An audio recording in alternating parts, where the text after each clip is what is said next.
From a seed, plant need water, air, and sunlight to grow. Some plants are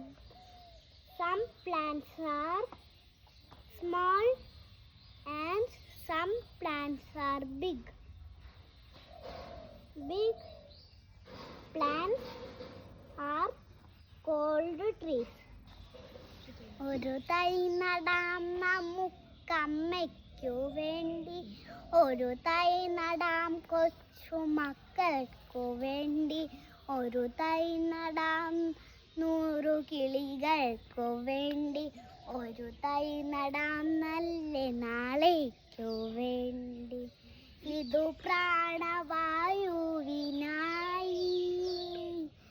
നടുന്നു, ഇതു മഴയ്ക്കായി തൊഴുതു നടുന്നു, അഴകിനായി തണലിനായി തേൻപഴങ്ങൾക്കായി 100 തൈകൾ നിറഞ്ഞു നടുന്നു. കഴിഞ്ഞോ?